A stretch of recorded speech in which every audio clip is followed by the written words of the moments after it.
What is going on, y'all? My name is John, and this is Facemask Fantasy, bringing you new fantasy content every day right here on this channel. So if you have not subscribed already, please hit that button. And before I get into it, I just got to let y'all know that we are rolling out live streams. We have a live stream every Sunday at 10 a.m. to go over start-sit questions pre-kickoff, and we have a stream every Tuesday at 6:30 p.m. to go over everything that happened in last week's games and to go over waiver options before the waiver deadline early Wednesday morning. So tune in with us every Sunday and every Tuesday throughout the season, and hopefully we can help you win your fantasy leagues. But without further ado, let's get into some fantasy talk. And today we're talking the Cleveland Browns backfield because the NFL Network's Ian Rappaport reported that Kareem Hunt is expected to miss several weeks with a calf injury and could even land on injured reserve. Kareem Hunt hurt his calf near the end of the Browns' Week 6 loss to Arizona, and Rappaport included in the aforementioned report that Kareem Hunt could be sidelined for up to 6 weeks, putting his return sometime around Thanksgiving. The good news is that Hunt didn't suffer an Achilles injury. He went down with a non-contact injury on his lower leg, and non-contact lower leg injuries are a threat to being Achilles tears, or at least comparable issues. And compounding these fears were the fact that Hunt was ruled out shortly after leaving and was seemingly unable to put any weight on his leg. But it looks like he made it out with just a calf injury, which is still something that can lead to a multi-week absence, obviously, as we're looking at 6 weeks, but it isn't a season-ending issue. Before exiting, he had logged 17 touches for 78 yards, and on the season he had accumulated 361 yards on 69 rushes with 5 touchdowns, good for a 5.2 yards per carry clip on the ground, and through the air he had caught 20 of 24 targets for 161 scoreless yards. He's currently the RB8 overall. Nick Chubb, on the other hand, is the current RB11 overall through 6 games, despite only playing in the first 5. He missed week 6, and in those first 5 games he rushed 90 times for 523 yards and 4 touchdowns on the ground,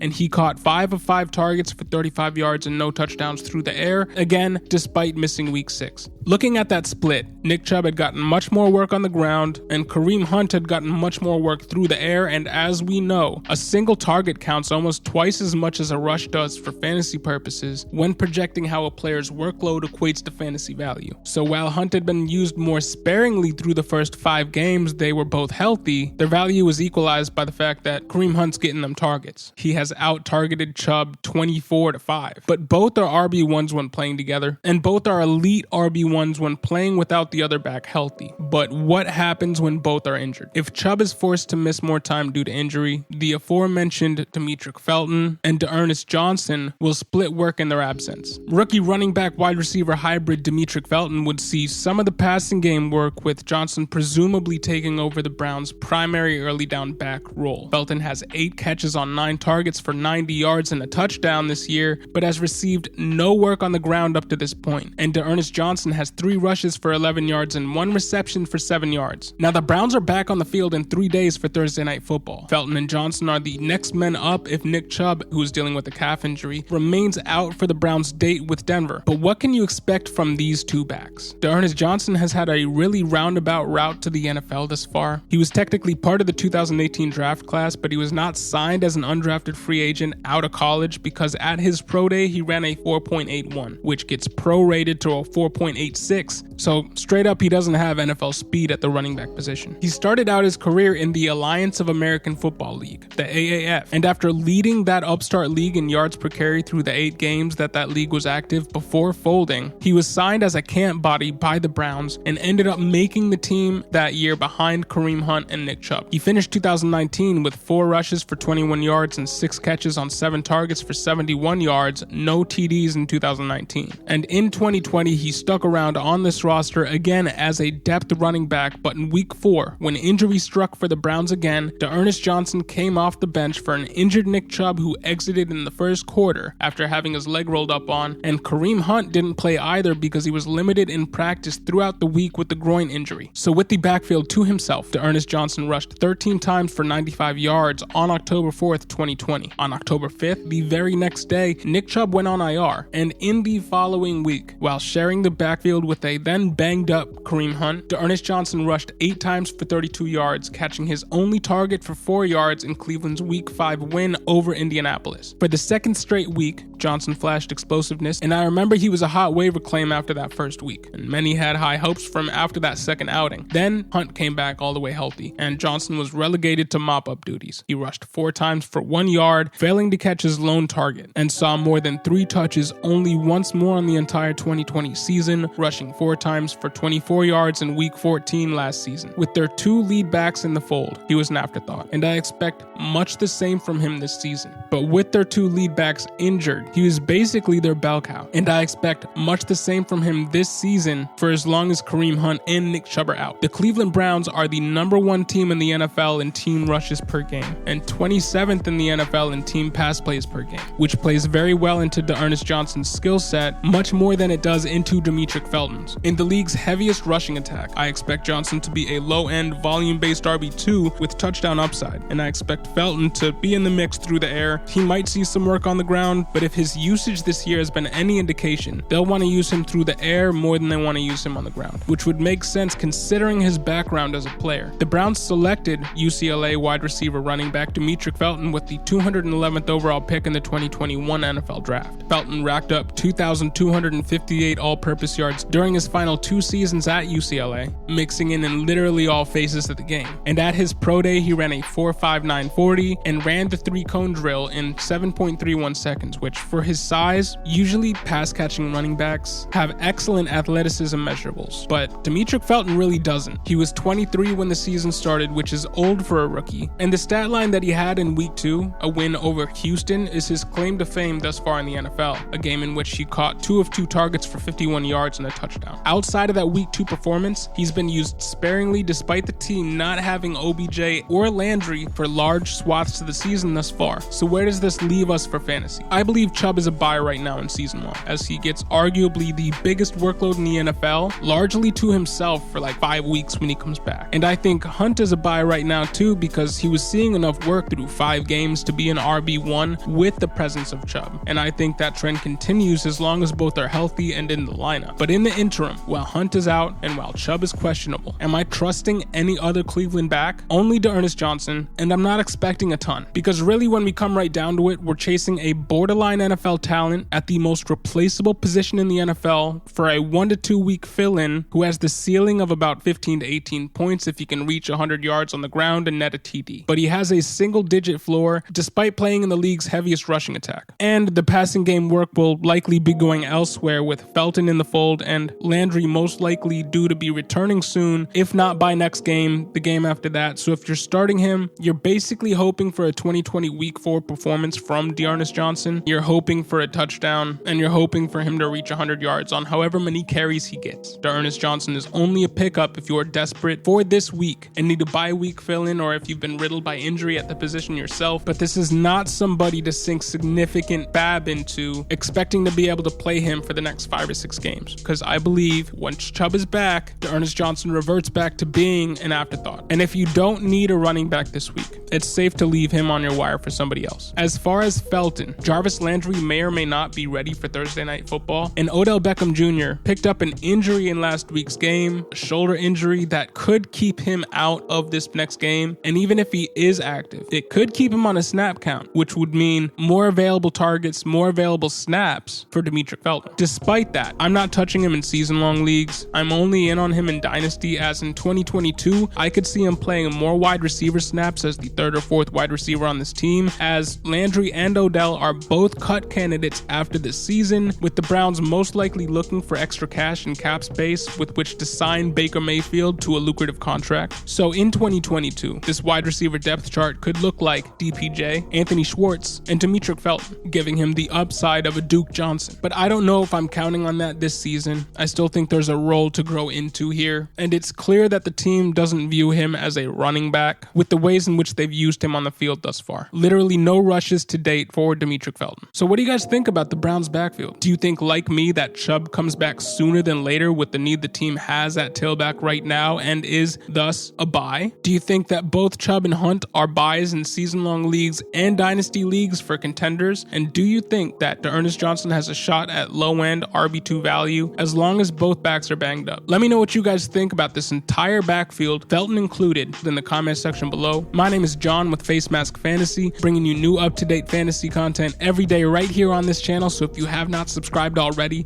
please hit that button. Thank you for listening and have a great day.